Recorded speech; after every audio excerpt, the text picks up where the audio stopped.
Hello and welcome to Fantasy Baseball Today. I am Chris Towers here with Scott White, and it is Labor Day, and we are here with a little pre-recorded evergreen Fantasy Baseball Today. And if you've been listening to the pod lately, you know we've been throwing in some 2026 kind of discussions, and that's all today is going to be about. We're getting ahead of ourselves. We've got a month left in the baseball season, and Scott and I are going to give some bold predictions for the 2026 fantasy baseball season. And Scott, you usually have a piece in early September, mid-September, talking about this. Yeah. So we're gonna bring that all together. We've done some brainstorming, and I want to start with some examples of not so bold predictions, just to calibrate. I want you to just let's make sure that these, I didn't put them on my bold predictions list.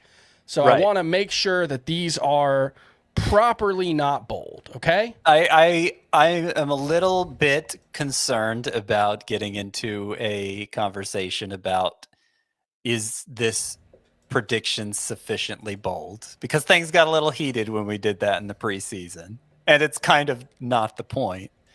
But, it's the idea is this is not the likeliest scenario. No. This is not the likeliest scenario. And I'm not even necessarily Don't hold it against us. It's just kind of us throwing hunches out there. Yeah. And, directionally. Yeah. Hoping. Like, we have hopes that this could happen. In our minds, these hopes are realistic. They're plausible, but they may not be the likeliest scenario. And so I'll start off with some not bold predictions.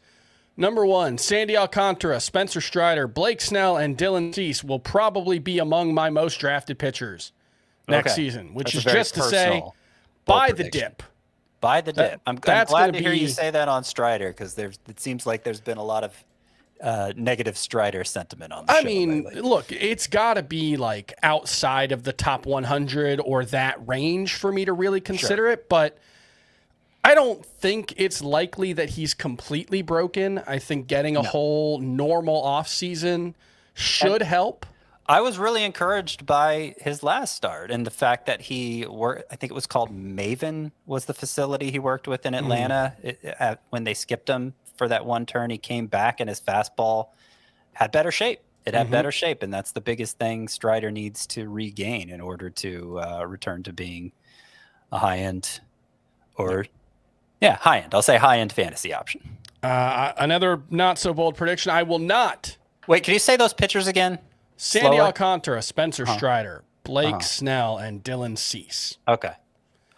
4 pitchers I will... Snell might be pretty expensive. That's always the question. Like, does he do it again? Like, sub-1 ERA in September, and everyone's like, well, Blake Snell's got to be a top 10 pitcher again. We'll just forget how frustrating the experience of actually having Blake Snell on your team is. That's the one I was least certain about, but I'm going to stick him in there for now. Okay. We'll see. I will not be drafting Kodai Senga, Lucas Giolito, Brian Bayo, or Gavin Williams, which is just 4 pitchers whose success this year I have no faith in being real, and I don't think any of those 4 are actually very good. Gavin Williams is the one that he's certainly super talented, and so he could make some changes to his approach that could make me rethink that. But for now, those 4 looking like I'm not going to draft them. Kodai Senga, I mean, the way things are going right now, nobody might draft him next year. Nick Kurtz will probably be a mild disappointment. That's not bold. That's not bold. I'm sure. I think you have a Nick Kurtz-centric bold prediction I'll coming. just throw it out there. We're probably going to have, between the two of us, close to 40 bold predictions. I don't know. It depends how long we talk about them. We might have to go rapid fire at the end. But my contrasting bold prediction to yours is Nick Kurtz will be the #1 first baseman in fantasy, which maybe bolder would be to say he'll be the #1 first baseman drafted in fantasy, which I think is in the realm of possibility. I think that's just where it's going to be. You think it's going to be there? I think unless he just like... And round 2, late round 2? Yeah. Unless he strikes out like 40% of the time in September, I think we're rapidly heading towards a round 2 Nick Kurtz. I guess the only hesitation there is that Vladimir Guerrero's had a pretty great second half and obviously has the track record and the name value. And so maybe he gets the edge over Kurtz. But I'm wanting to rank Kurtz number 1 next year. So yes, and as long as September justifies that, I think he'll be there for me. I'm leaning towards him being the number 1 first baseman for me as well. I was pretty skeptical of that around the All-Star break, but his strikeout rate's down to like 20% in August. He's continued to rake. He just looks really, really good. And then, but you're saying mild disappointment. Like, what are you thinking? Like, all right, like the Matt Olson seasons after everybody gets super excited about Matt Olson, which has happened a couple times in his career, where he's like still good. It's like 36 home runs and a 250 batting average, and everyone's like, yeah, he was great, but it wasn't what we thought he would be. I think that where he's like the number 4 first baseman, a mild disappointment, because I think people are going to look at it. Nick Kurtz is probably going to end up with 30 plus homers in about 120 games. And people are going to look at that and say, that's a 45 homer guy for sure next year, maybe a 50 homer guy. And he could be. Like, he's got a great ballpark. He's a tremendously skilled player. But it is a situation where, like, hitting 40 plus home runs is really hard. Sure. If he's a 35 homer guy next season who hits 250, that's a really good season and is probably disappointing. I'm not saying that's the most likely outcome. Yeah. He's showing a lot of growth with the hit tool, especially as the season's gone on. Yes. Yes, that's the thing. Like, I think the batting average for Kurtz is going to be more forgiving than it is for Olson. It could be. Yeah. The home ballpark helps. And then one more not so bold prediction. I'm going to have no idea where to rank Geraldo Perdomo. I have no idea what to do with that guy at all. Yes. It's, we were talking on Thursday's podcast about Brian Woo's 25 straight starts of 6+ innings being really unexpected, or Dalton Varsho turning into a legitimate power hitter. Geraldo Perdomo's breakout, and the fact that the underlying numbers completely back it up, I don't really know what to do with that, because I did not think this was within the realm of possibility for him as a hitter. And I've maintained my skepticism. It looked like that skepticism wasn't a bad idea around July, and he's come roaring right back in August, and I believe he's a top 15 hitter in both points and roto this season. He's batting .365 in the second half as of the recording of this. It's pretty good. Yeah. No idea what to do with that information. Did you mention he's been the number 1 shortstop in head-to-head points leagues this year? Number 1. He's top 10 or top 15 in both formats overall, I think. Yeah. At that stunning. Loaded position. Yeah. It's bonkers. Amazing. I think I'll have a hard time getting him in the top 12, and I don't mean that as a slight to him. It's just there are so many shortstops that I have the utmost confidence in who have huge upside as well. And so he's just going to kind of get pushed out for me, Perdomo. All right. Let's get your first true bold prediction before we hit our first break.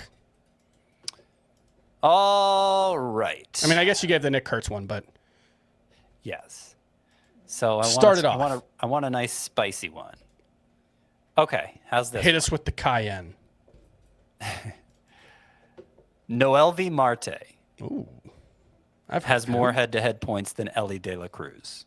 Interesting. Okay. Yes. Okay. Yes. Now, notice I didn't say he's better than Elly De La Cruz in fantasy outright. I specified the format. You got Noelvi Marte, a low strikeout guy, Elly De La Cruz, a high strikeout guy. But still, the amount of steals volume Elly De La Cruz gets and 2 points per steal leagues adds up to a ton of fantasy points in addition to the power and everything else. But I think this is my way of saying, I think Noelvi Marte is a stud in his own right. And in the right format, I could see him at least hanging with those first-round types in terms of overall production. I think the batting average is probably going to be better than Elly De La Cruz. It's the growth pretty confidently, I could say that, actually. It's the growth in strikeout rate that's been really outstanding for him because, well, I guess he's kind of just doing what he did as a rookie, actually. Right. I guess I had forgotten he was a 20% strikeout rate guy. The second season with the PED suspension was the outlier for Noelvi Marte. Throughout his minor league career, he maintained low strikeout rates, but I think the power's legit. He's a factor in stolen bases as well. Mm-hmm. I just think there's huge upside here, and that's another one where I'm trying to imagine how high we draft him next year. It'll largely depend on how September goes, I think. I'm almost rooting for him to have kind of a lackluster September because then Noelvi Marte will be more affordable and I can have more shares. I'm convinced he's the real deal. He is going to be third base and outfield eligible next season, right? Yeah, 30 in the outfield, 38 in the infield. So yeah. Okay. That'll be a nice little bonus as well because third base is not looking great for 2026 as things stand. And with that, we are going to take our first break of the show. We'll be right back. You can always count on Sundays with the NFL on CBS and Paramount Plus. So even if you can't count on accurate expiration dates, that is a rookie mistake, or people appreciating your fashion sense, Jim, the crowd is not on board here. You can always count on Sundays with the NFL on CBS, streaming on Paramount Plus. Glad we wear our good jerseys. Yeah. All right, welcome back to Fantasy Baseball Today. I am Chris Towers here with Scott White, and we are talking way too early bold predictions for the 2026 season. And allow me a homer bold prediction to start mine off in earnest. We've been burned by this team's pitching staffs like 3 of the past 4 seasons, I think, but the Marlins will have a top 5 rotation in 2026, led, of course, by Eury Perez, Sandy Alcantara, and Edward Cabrera, because they're not going to trade Edward Cabrera or Sandy Alcantara this offseason. They're going to make an earnest effort to start competing. Wow. That is part of the bold prediction. There are several... it's like a Russian nesting doll of bold predictions in here. So I'm going to start with Eury Perez. You didn't even mention Robbie Snelling. I think Robbie Snelling would be a big part of that rotation. I'm going to get to it. All right. That's one of the little guys inside of the nesting doll. But we're going to start with Eury Perez takes the leap to being a top 12 starting pitcher. I pointed this out on the podcast the other day, I believe, but as exciting as like Jonah Tong is, right? He's super exciting. We're very excited to see him. He is 2 months younger than Eury Perez.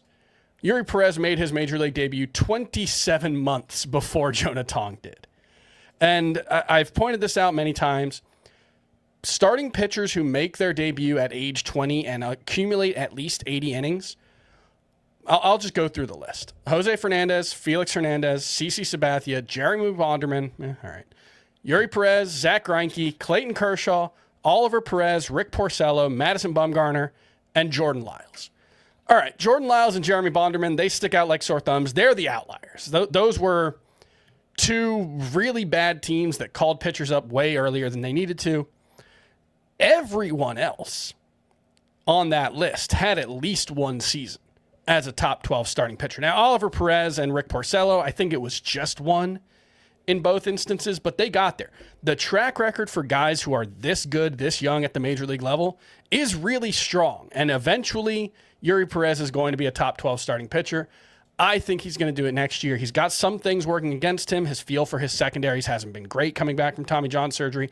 Gives up a lot of fly balls, but it's a good home park. The stuff is great. I think the curveball especially will be better next season, and I'm very excited about him.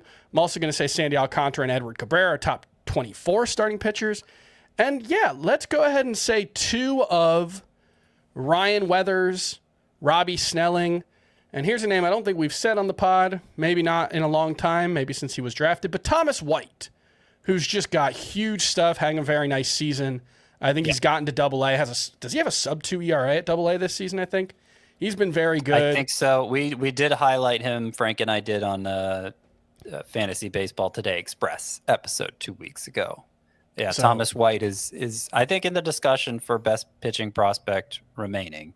I could put a handful of pitchers in that discussion, but he's in it. And Robbie Snelling has had a real bounce back season this year, up to AAA now. He's been dominant at AA. So lots to like here. Max Meyer, Noble Meyer, Carson Milbrandt, Braxton Garrett. This is another situation where the Marlins could have some depth next season, although attrition will obviously take its toll. But I think things are setting up very nicely for the Marlins in 2026 to be a very, very good pitching team. Famous last words. Scott, why don't you hit us with another bold prediction? Well, I'm afraid I'm going to come off as a homer in this podcast too, because and I don't like that. I mean, I think I have shown. We got a Robo Scott sighting here. We got a in Robo the Scott afternoon. appearance, yeah. Wow. Okay. Seems anyway, fine now. Seems fine now. It doesn't seem fine anymore. Great. Just go. Give it to us. All right. We could technically edit this out because we're not live this time, but we don't have to. The Braves, my fandom of them and how effective I think players are in fantasy, I think I've always shown over the years that I can compartmentalize that, but because the Braves have so many oddities and they're the team maybe with the most storylines this year. Do you think that's fair to say? Sure, yeah. Things that went askew for one reason or another. So I think they're the team that lends itself best to a bold prediction segment like this. So I have a lot of Braves related ones. And I'll go with this one, which I teased on Thursday's show. Ozzie Albies bounces back as a top 3 second baseman.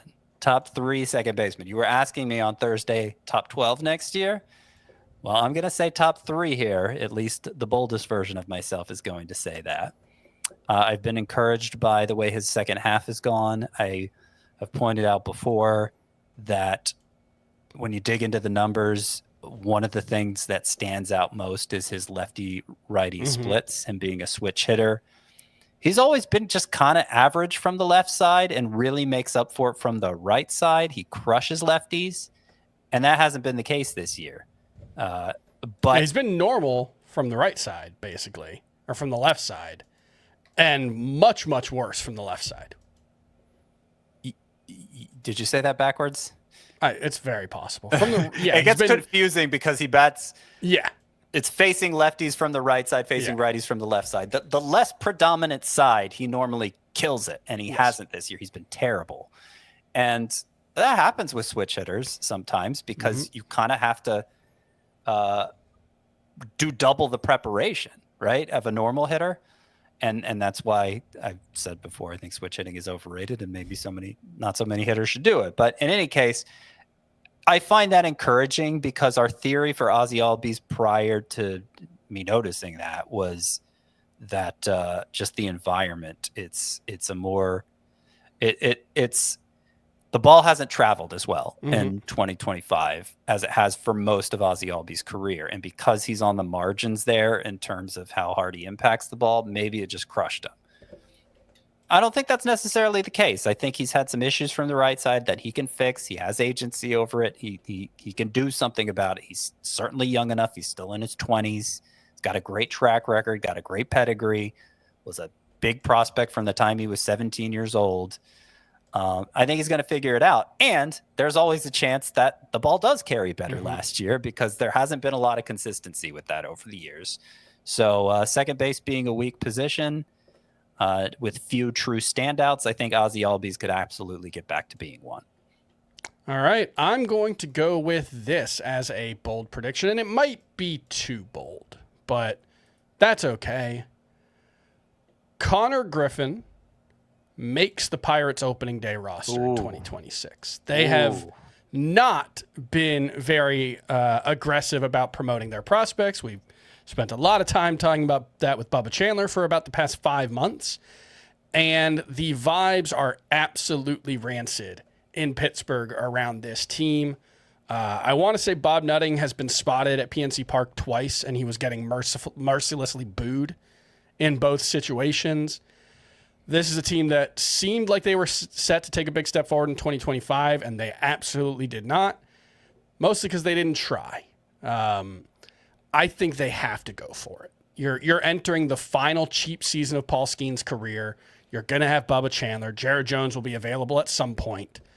I think the Pirates absolutely have to go for it. They've got to pull out all the stops. And look, maybe Konnor Griffin debuts before his 20th birthday is too bold because he doesn't turn 20 until next April. Right. As a 19-year-old, that's... But he has been arguably the biggest riser in prospect circles this season. He's had an absolutely dominant season. He's up to Double-A as a 19-year-old. He's only played 8 games there, but already has 5 steals at Double-A. Konnor Griffin for the season is hitting .330 with a .924 OPS, 64 stolen bases, and 16 home runs as a 19-year-old across 3 levels. This is arguably the best prospect in baseball, and if it's not on opening day, I don't think we wait as long to see Konnor Griffin in 2026 as we did for Bubba Chandler, certainly, but maybe not even Paul Skeens. I think we see Konnor Griffin very, very early because the Pirates have to show that they're trying. And I think the best way they can do that is give Konnor Griffin an honest shot in spring training, start him off at Double-A, and if he gets off to a good start, I think we see him very, very quickly next season. So that is my bold prediction. Spicy. I hadn't thought of it. Probably not going to happen, but I like it. Let's see here. I'm going to go with another second base one.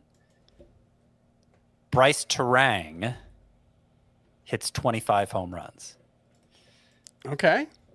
Now, he's up to, as of this recording, I think 14. And 15 now. 15, actually. Wow. Maybe by the time you're hearing this, it'll be 17. And you'll be like, that's not a bold prediction. But yeah, of those 15, 9 have come in August. And it just seems like this is a leap he's made. The biggest change is that his exit velocities have exploded this year. Mm-hmm. He was 85.5 average exit velocity as a rookie, very, very in the blue. 87.0 as a sophomore, still very bad. 90.7 this year, and the max exit velocity has risen correspondingly. So, like, this has kind of been bubbling under the surface for Brice Turang. What's changed here in August that has allowed his home run production to take off is much, much better pull air rate. And, that's the sort of thing that can go up or down, too, over the course of the season. So it's not like who he is in August is exactly who's going to be going forward. But this is something, this is like a known thing among hitters, hitting coaches. This is part of the process of making hitters better, is that elevating the ball in the air more to take advantage of their exit velocities. So I don't think it's just happenstance. I think this is something Turang has been working on. And I think and that's absolutely true, because one thing I noticed very early on in the season was that his swing speed was way up. His swing speed was 66.2 miles per hour last season. It's 70.3% this season. His fast swing rate, which is swings above 75 miles per hour, has quintupled basically this season. And that was evident very early on, even though the production didn't show it. He's changed his batting stance. He's brought his feet closer together. He has opened his stance. That all suggests to me a guy who is trying to open up, hit the ball at the pull side more, and swing the bat harder. And that's exactly what we've seen. Yep. And now it's bearing fruit here in the second half. And so if you imagine Brice Turang as a guy who can hit 20, or as I'm saying, 25 home runs, this was someone who stole 50 bases in 2024. Is a 25 homer, 40 steal season in the range of outcomes for Brice Turang, probably with a pretty good batting average, by the way. He's back up to 287 now, yeah. So how high end are we talking? Obviously, I'm laying out the best case scenario, but I think it's a plausible scenario for Turang. I said Ozzie Albies top-3 second baseman next year. The other two might be Marte and Brice Turang. Well, You know who the number 1 second baseman this season is, right? It is. I do know this. In Roto, at least, according to the Fangraphs auction calculator, it is Brice Turang. Is it? Yeah. Okay, I didn't know it. I think Michael Garcia is tops in points. That would make sense. His plate discipline's very good. And Turang was top 5 last season. I think we might have all had him as a bust coming into the season. And in some ways, we weren't wrong because he has not replicated the 50 steal season and will not come close. He's only got He's not 20. a bust. He's clearly not a bust. But yeah, we got that one wrong. He's a much better hitter than any of us gave him credit for. Did not see this power growth coming at all. Not at all. All right. My next bold prediction is the Orioles will be a playoff team in 2026, led by top 12 catcher Adley Rutschman and top 24 starting pitcher Kyle Bradish. All right. Say that again.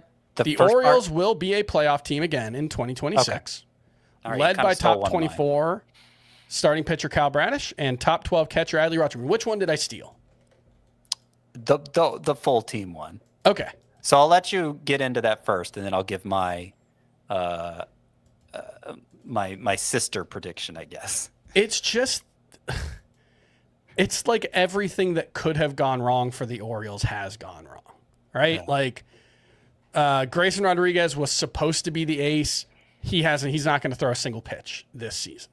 Like really, Trevor Rogers and I don't know. Has anyone had, I guess Ramon Laureano and Brian O'Hearn before they traded them, has anybody had a season where they even lived up to expectations for the Orioles? Trevor Rogers, okay. Jordan Westburg, I mean, the injuries have been really annoying, but if not for the injuries, he would have hit 275. He's on a 30-homer pace, 100 runs, 70 RBI. I think it's fine to say Jordan Westburg, if he was healthy, would have lived up to expectations. I think every single other player on this team has been a disappointment. And Brian Barker, who they traded away. It's kind of like the Braves last season, and I would have pounded the table that the Braves were going to make the playoffs this year, and obviously that didn't work out. So there's no guarantees here, but this team is still, their core is so young. They have had multiple core players put together MVP caliber seasons before. I still think there's talent in the pitching system. I think Samuel Basallo is going to be an impact player for 2026, no matter where he's playing. I think we get an Adley Rutschman bounce back, like I said. I just can't believe that Adley Rutschman's just done as an impact player at 27. I think Gunnar Henderson has a better season. I think they do go out and trade for some pitching. Yes. They've still got a couple of top prospects who've got some intrigue, especially in the outfield. So I just think there are many more ways for things to go right for the Orioles in 2026 than to go wrong. Mm-hmm. And I think Kyle Bradish is a legitimate ace when he's on the mound. So I said Brian Barker. It's actually Brian Baker was the good reliever they traded away. So I messed up my own smart alecky response. Serves me right. Okay, so my bold prediction that goes along with this one is the Orioles and Braves both reach the postseason. I think everyone will agree these are the two most disappointing teams this year. The three of us, Frank and the two of us, we all actually left the Orioles out when we were predicting. So we kind of saw this coming to some degree. I don't think any of us expected it to be this bad. Yeah. For me, it was Braves, almost. We all had the Braves in the I think you had the Braves winning the World Series. I think I had them winning the World Series. Yeah. Yeah. So to follow up on what you were saying about the Orioles, I still think the offense is loaded. There's still a ton of offensive talent there.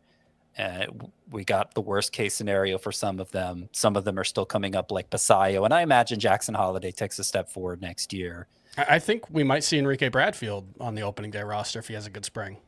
For however much good that'll do, yes. But really, it's the pitching staff. It looked abysmal coming into the year, and it has been abysmal. But Kyle Bradish returning, Trevor Rogers breaking through, Hopefully Grayson Rodriguez will be healthy next year. And I imagine they're going to be one of the teams in on Dylan Cease or Framber Valdez or both. Like Sandy they Alcantara have or Edward Cabrera if they get traded, although they're not going to be.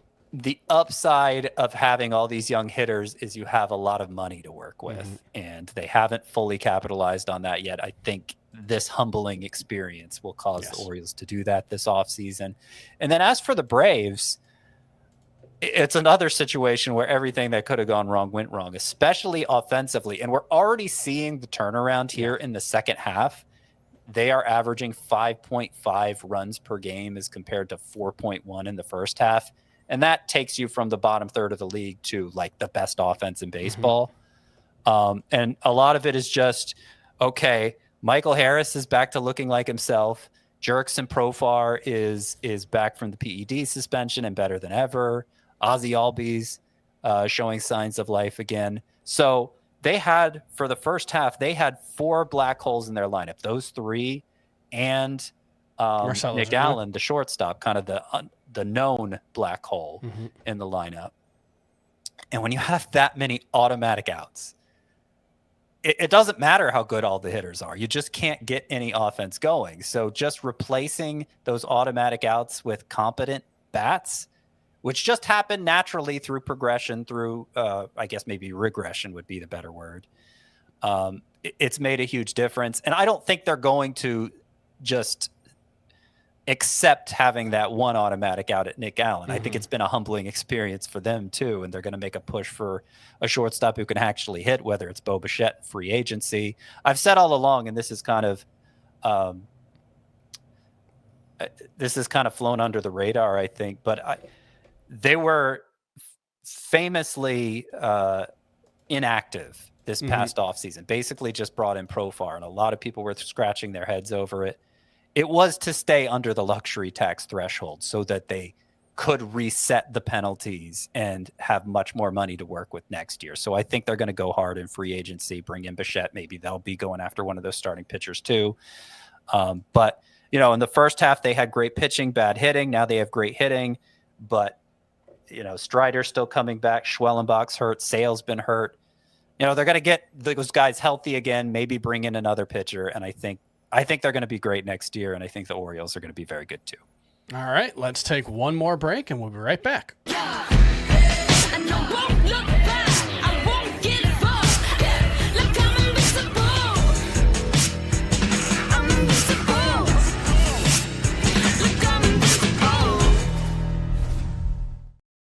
And we are back on FBT talking way too early 2026 bold predictions. And Scott, well, let's get another one from you. Another one from me. All right. I teased this one, so I better put it out there. Jakob Marsee has more combined home runs and stolen bases than Jarren Duran. That's, as soon as you start, like literally as soon as you said more home runs and RBI, or more stolen bases and home runs, I thought you were going to say Jarren Duran. It's an interesting comp. Yeah. You know, both sort of not really huge prospects, a little bit of a late bloomer thing. I think Jarren Duran was a little older when he finally established himself as an everyday player, but I like that one. Tell me more. Well, and we got into this a little bit on Thursday. Jakob Duran, I combined their names. Jakob Marsee is the kind of player who, going by the normal ways we evaluate hitters with the StatCast data and everything, you think is pretty fake what he's doing. But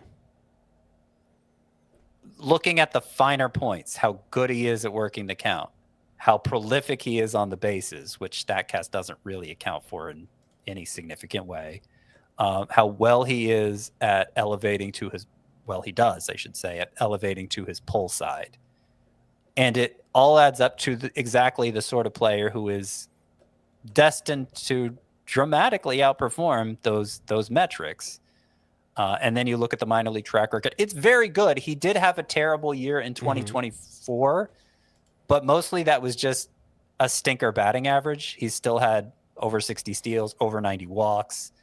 I think maybe he got a little too homer happy, and since he doesn't have the raw power there, it's more about angling it properly off the bat. You could see how that could lead to a lot of flyouts and a bad batting average. But other than that, Jakob Marsee's been great in the minors, and it's continued in the majors, and he's just capable of contributing in so many ways that I think this is going to work out. I think he's going to be a great fantasy asset. Jarren Duran, I think it's less about him than Marsee, but I'm kind of indicating what I think the upside is for Marsee with this bold take. And very interested to see what happens with Jarren Duran this season. He is entering his second year of arbitration. Red Sox obviously have a super crowded outfield. I think he's a pretty obvious trade candidate, so it's going to depend where he lands, but that's going to be an interesting one to watch because he's had a down year for sure. Do we think he can get back to that 2024 level ever again? It'll probably depend on where he ends up, but that'll be one to watch. And I feel bad about that one in retrospect because, I feel like I talked myself into Jarren Duran being a true second-round talent in fantasy. It seems so obvious now that he kind of hit. He kind of peaked in every way he could. He kind of gave us his 90th percentile outcome, 100th percentile outcome, whatever you want to call it. I mean, what was tough was he was exactly as good in 2024 as he was in 2023. If you look at OPS, on a per plate appearance basis, he hit for more power, but overall, he was very, very similar. And that's how I talked myself into it. Mm-hmm. But I think in my core, I knew better. You knew better. He's been very bad against lefties, which certainly has not helped. And he's still been good. He's just not. He's more like a fourth, fifth rounder than a second rounder, probably.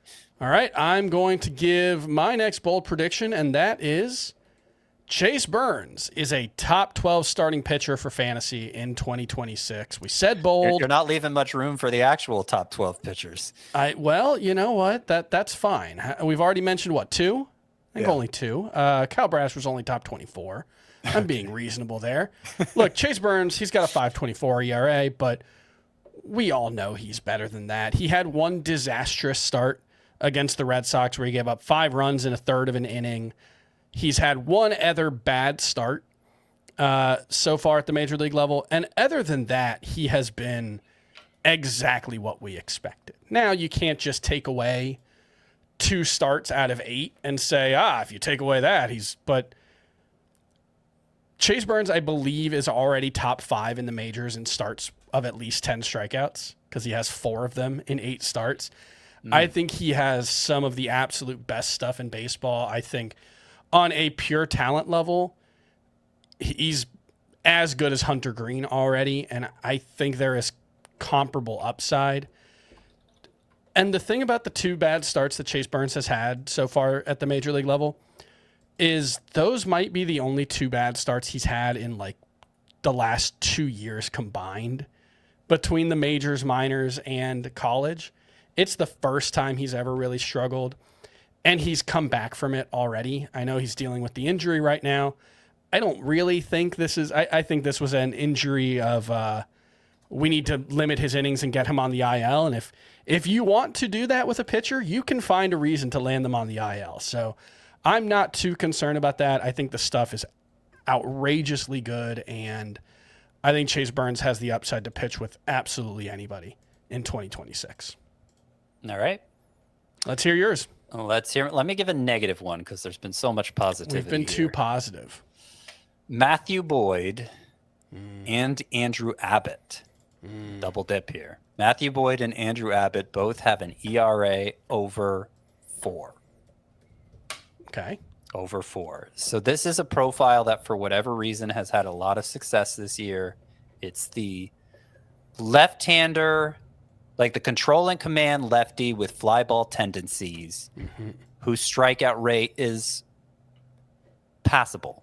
Not very good, but passable. And for whatever reason, that's worked out. Those are the 2 biggest, those are the poster children for it. Matthew Boyd and Andrew Abbott.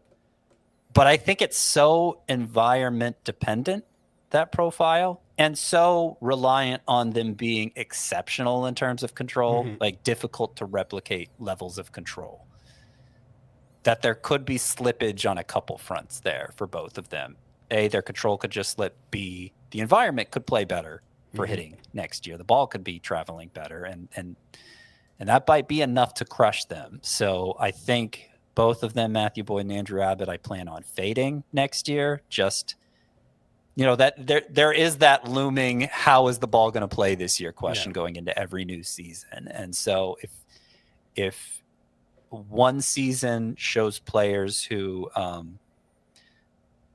rely on it being at that same extreme, the ball playing to that same extreme, then they are guys you should probably fade the following year, just out of the uncertainty of it. And in both instances, these are guys who have right around average strikeout rates, right around 22%.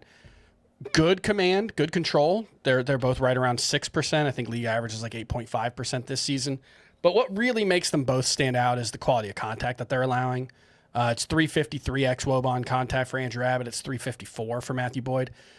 That's 2 years in a row now for both of them. Not 2 full seasons in Matthew Boyd's case, but they've both had really good results on balls in play 2 years in a row. And maybe that's just who they are now, but that's really tough to, like, when your biggest skill is limiting hard contact, your margin for error is so slim, because that is something that is really noisy for pitchers from one year to the next. Particularly when you're a fly ball pitcher like they are. So I like both of them. I've also had trouble making sense of both of them over the past couple of seasons, so I do not really have a problem with that. And let's stick with another negative one. We've been too positive so far. Nobody likes that. Let's take a shot at Colson Montgomery, who will be way overdrafted no matter where he's drafted for 2026. I think the power is real. He hits the ball reasonably hard, 114.5 mile per hour average exit velocity. That's a very good mark. He hits the ball in the air to the pull side a ton. That is pretty much all Colson Montgomery does. And he was very bad at AAA this season. At one point, he got sent back to the complex league, I think, to work on his swing. And after he came back, he was much better. And maybe something clicked. Maybe he just figured it out. He's always been super talented. He's always been a top 10 prospect, or a top prospect. Maybe I'm being unfair here, but his plate discipline is really bad. He's showing very few skills at the major league level besides hitting for power. I think this is a really iffy profile. It's giving Zach Geloff vibes, except Geloff has the stolen base upside to, balance it out a little bit. The peak exit velocities are much higher for Montgomery than Geloff. Yes, but the plate discipline might be worse. No. It's pretty bad. So this is it's mostly just to say that I don't want to draft one-dimensional players like this, because one thing I like to think about is how many ways can your season go right? Like, if something goes wrong for you, do you have a plan B? And there are, like, you look at like Eugenio Suarez and how bad things have gotten for him when things have gone bad. That's kind of a comp that you can make for Colson Montgomery. I think Suarez is just a much better hitter overall. But even saying that, Suarez has had really, really bad seasons, even outside of Seattle, which we know was a bad place for him to play. Mm-hmm. If you're just that one-dimensional, you could have a 25-homer season, which is not bad. That's a lot of homers. It's not enough if you don't do anything else well. So that's my concern with Colson Montgomery. What was the actual bold prediction again? He's going to be overdrafted no matter where he's drafted. I don't know what his ADP is going to end up. I would guess right now Colson Montgomery is like a top 150 pick for next season, and I'm not going to touch that. 150? I'm just thinking, given the age and the production we're seeing from him, I would guess. Yeah, I was trying to come up with a negative bold prediction for Colson Montgomery too, and just couldn't find one I was satisfied with. Mm-hmm. And you went with the Was the really vague ones. Yeah, I mean, maybe like, that's what I should have done. Get sent back to AAA, I think, is within the realm of possibility. Hits under 200. I think any of those could work, but I did go with the purposefully vague one. All right. Let me drop one here for you. Okay, this is a loaded one. At least 5 catchers. At least 5 catchers finish with more points than the number 2 catcher this year. So it's been a great year for catchers, but I'm saying we're just getting started. Like, things are going to get even more fertile here. Fertile? Why'd I say fertile? That was a weird way to pronounce it. It was a weird word to choose in general, but you know what I'm saying. It's going to be good at catcher. It's going to be studly. It reminds me of the turn shortstop took maybe about 10 years ago, where it used to always be one of the weakest positions in fantasy, and like nobody thinks of it that way anymore. It's always loaded. It just seems like teams have emphasized offense more when developing catchers, which is weird because they've also kind of emphasized defense more, but whatever. It's just for whatever reason, a lot of good hitting catchers have appeared on the scene. So among those who I think could be that number 2 catcher, and I guess I'll drop a couple of bonus bold predictions here too. We're running out of time, so it's probably a good time to do that. One of them is William Contreras, of course, who's looked totally great in the second half. He is currently the number 2 catcher in fantasy, at least in points leagues. Yes. And so another bold prediction I have is William Contreras has a career season, which is saying something given some of the seasons he's already had. I think he's still great in that discussion for next year. Another one who could finish second, Ben Rice, who will retain eligibility at the position. Might be the Yankees. Hopefully he's just playing first base. Yeah, he might be the Yankees' primary first baseman if Paul Goldschmidt is gone. Cody Bellinger could be gone too. Not that he's played a lot of first base this year, but I think it's Ben Rice's job. And a bold prediction I have for him, he hits over 290 with an OPS over 900. That's what the underlying numbers say. I think he's shaping up to be a stud. And it's not just that, StatCast got it wrong with Ben Rice. Clearly he's not that good. I can't find anything wrong with him really as a hitter. Like, the pull air rate is great in the venue where that should pay off the most for a left-handed hitter. Hits the ball really hard. And really hard. The thing good is, plate discipline. Last year his underlying numbers were way better than what he actually produced, and that was part of why I was starting to hype him up in the spring. And then he had a great spring and I think he had like 4 batted balls in the spring that were harder than any he had last season at AAA or the major league level. But yeah, he's been. I think the ceiling is number 1 catcher if Cal Raleigh has a down season. Some other catchers who could outperform the number 2 catcher this year in fantasy points. Agustin Ramirez. Absolutely. I think he has the profile to do that. Samuel Basayo, if he retains catcher eligibility, which so far he's on pace to do. He's played catcher far more than anything else. Hunter Goodman, I think, is certainly in that discussion. Let's see, who else? Shane Langoliers, you haven't mentioned? Langoliers, it might be hard for him since I'm specifying points and he doesn't walk at all, but he's good. Drake Baldwin, I think, is in that discussion. And Will Smith, haven't mentioned him. Yeah. I think even Adley Rutschman, we've seen that before. Yes, I was going to save that for the end, but I'm not out on Adley Rutschman either.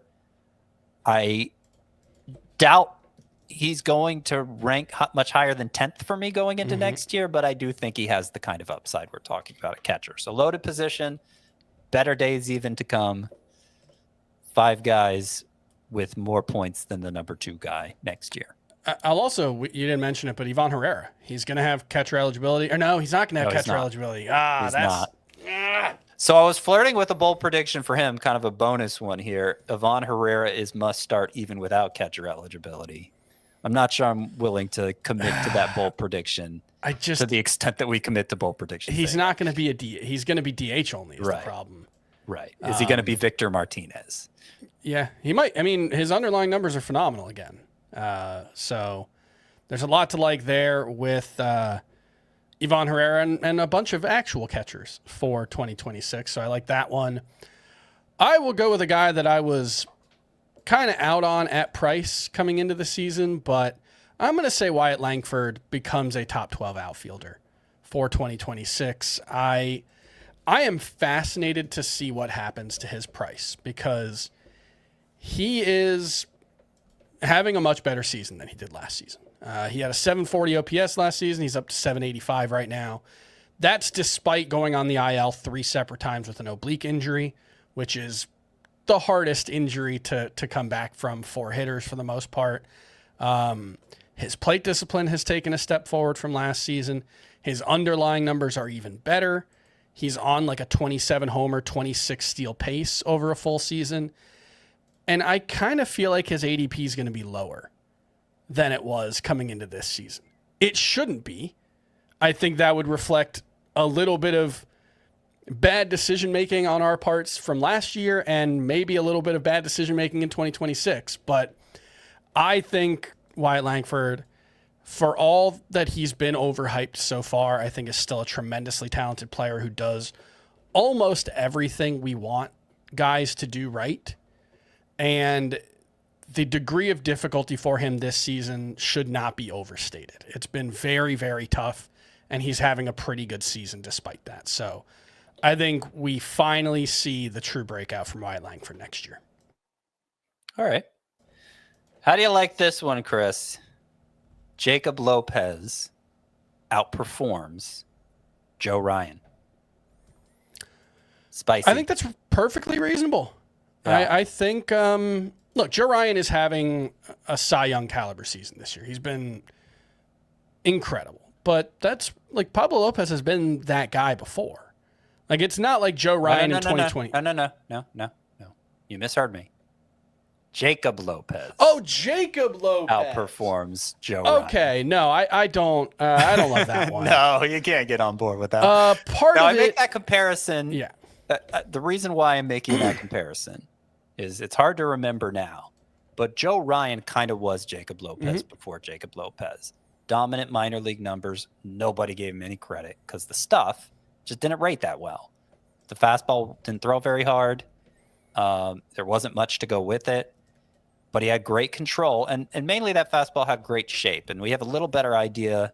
We can quantify that a little better now, and the way it has great shape. So Joe Ryan is a very low induced vertical break guy, and the way that works is you want to be above average, you want to be below average. You don't want to be right in the middle. You want to be right. That you don't want your fastball to come in a way hitters are accustomed to see, because then they're just going to throttle it. And that matters even more than the velocity of the fastball. You can make up for an ordinary shape there with great velocity, but you can have bad velocity and a great shape, and it can work out. You can miss a lot of bats. Joe Ryan showed it.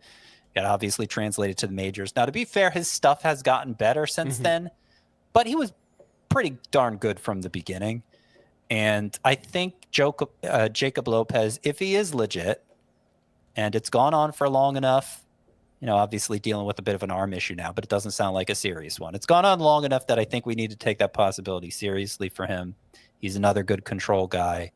I think if things go right for Jakob Lopez, his trajectory is going to look very similar to Joe Ryan. And so I'll go ahead and be bold and say he's even better than Joe Ryan next year. All right. I will go with, you didn't do a Jurickson Profar specific one. I haven't, no. Jurickson Profar is a top 24 outfielder in both points and roto, which he's been a lot better than that since coming back from his suspension. So it might not even be that bold, but I don't think anybody's going to take that seriously. And I will buy the dip if people are going to be skeptical of Jurickson Profar in 2026. Here's the funny thing about Jurickson Profar. So I have Jurickson Profar I have a bunch of leagues, but one of the leagues I have him in is a 24 team, very deep, 24 team sim league, where sim league, meaning you set lineups and the teams actually interface. It's still based on real life stats, but they have some way of calculating it. So the way one team's players perform affects the way your team players perform. And, it's more of like a game setting though. And so OBP is even more valuable in a sim league, much more valuable, I would say, than a traditional fantasy league. I have gotten so many offers for Jurickson Profar, and none of them have been anywhere close to me accepting it. Like people recognize that he's doing really, really well right now, but they also don't think there's any legs to it, is what that is telling me. So I've had an easy time rejecting all of it. Head-to-head points per game, Profar is second only to Aaron Judge. None of us think he's that good, but like clearly he's good because it's the second. I think he was top 12 in head-to-head points leagues last year. And I think he's been a top 5 outfielder in points and roto since coming back from his suspension on July 2nd. He's just been that would make absurdly great. Yeah. Yep. All right. Let's hear one more from you. One more? Just one? Well, can I one more rapid fire through a few here? Absolutely. Yeah, we're running out of time, right? We'll stop. How about just stop me if you want to get into it more, I guess. Jonathan Aranda doubles his home run total. You got to tell me what his home run total is. It's 12 currently. Okay. I think that's reasonable. Amazing because his OPS is almost 900. Yep. But he hits the ball hard enough that he can absolutely hit more home runs than he has. I think he's had some bad luck there. Obviously, injuries have slowed him down too. He should come back, but I think even if he gets to 15 home runs, I'm willing to stand by this bold prediction. Jonathan Aranda. Spencer Strider bounces back with 200 plus strikeouts. I almost wonder if that's bold enough because, of course, he was closing in on 300 in 2023. Yeah, I mean, that even with him not being great this season, he would only need about 180 innings at this level to get to 200 next year, which that's asking a lot from a guy who's only done that once in his career. But I think that's interesting. If anything, I'm just saying he's going to be healthy and stable next year. That's as much as anything. That's what that bold prediction is saying. Shane Baz, you're going to love this one. Shane Baz blooms into an ace. Now, by ace, I don't mean a top 12 fantasy pitcher. I mean the best pitcher on the Rays. But we've talked about it a lot. The flashes he's shown this year. He has 3 double-digit strikeout efforts and 2 9-strikeout efforts aside from that. And a couple of stretches where he looked like he was putting it all together, and then it just fell apart. I think he's close. I think maybe he'll work this offseason to regain that slider he lost with Tommy John surgery. But the upside is there for Shane Baz. I'm not going to give up on him. Dylan Cease bounces back. That's pretty straightforward. I mentioned William Contreras having a career season. Okay, Brian Reynolds gets traded and goes on to deliver his best OPS in 5 years. Okay. I have to specify 5 years because 5 years ago he had a 912 OPS. It's hard to see him topping that. That seems unlikely, yeah. Yeah. But my point is just he seems fine. I don't know why he's underachieved so much, but he seems fine. I think he'll bounce. Kind of reminds me of Bo Bichette last year. I guess there were some health things going on with him, but I also think just getting out of Pittsburgh would help. And any kind of trade, like it's a pretty poor park for left-handed hitting, but it's also just an extremely poor park for left-handed power specifically. I think Frank and I were talking about maybe the Yankees. They've been linked to Brian Reynolds pretty heavily. They could probably use a first baseman next year, I think, because I think Brian Reynolds is going to have to move out of the outfield pretty soon. So that was the one that I thought. But we don't want that to happen for Ben Rice's sake. Well, yeah. Okay, Roman Anthony leads the Red Sox in home runs. Okay.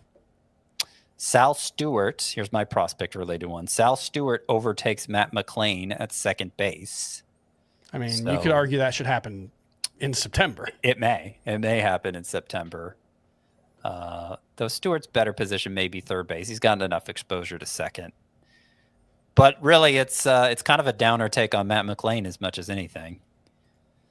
And then my last two here. Shane Bieber places in the top 5 in Cy Young voting. I wanted to go top 3, but I think Scooble and visions, Crochet. I was going to say you got visions of your Bailey Ober bold prediction. still hurting you. Yeah, I was kind of retreating from that one as soon as I made it, but that is something I said this time a year ago. Bailey Ober, Cy Young winner. But yeah, Shane Bieber, top 5. So penciling in Skubal and Crochet for 2 of the top 3 spots, saying Bieber top 3 felt like too little margin for error. So I'm going to say top 5. I think he's great. The fact that the velocity gains from his time with Driveline that he picked up prior to 2024, that they've held on even after the long recovery from Tommy John surgery, I think Bieber's going to be great. And finally, Andrew Vaughn is a top 12 first baseman. I'm buying it. All right. I will go through a few as well. Jackson Merrill will be a top 12 outfielder. I think by the dip here, still a supremely talented player with a ton going right for him. It just hasn't been his year. I think he's going to be awesome next year. That's another one. Like, I wanted to have a similar bold prediction to him. I just couldn't figure out the specifics of the prediction. But because top 24 top 12 seems too high. Top 24 didn't seem bold enough. Top 12 feels tough. Yeah. But he's good. I'm The planting a flag there. I don't really have any concerns about Jackson Merrill long term. Let's see. Christian Campbell is a top 5 second baseman in 2026. He was really bad from like May to July, but he's turned things around at AAA. I still really believe in the talent. I still think he's got a long-term future with the Red Sox. They're already paying him. They've got that long-term contract, so they have an incentive to get him back in the lineup next season. I still believe in Christian Campbell's all-around skill set. Okay, this is a weird one, but everybody forgets the lessons of 2025.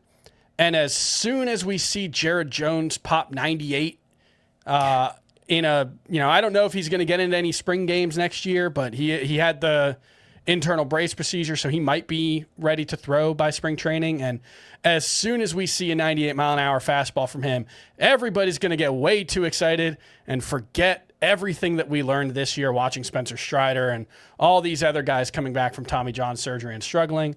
So that's a slightly weird one, but I wanted to get that one in there. And then Jordan Lawler is a top 12 player somewhere.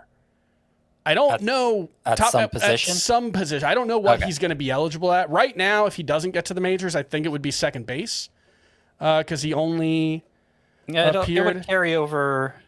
Oh, did he play mostly second during his short time in the majors he only this year? appeared in 8 games and 5 of them were at second, so it would be second.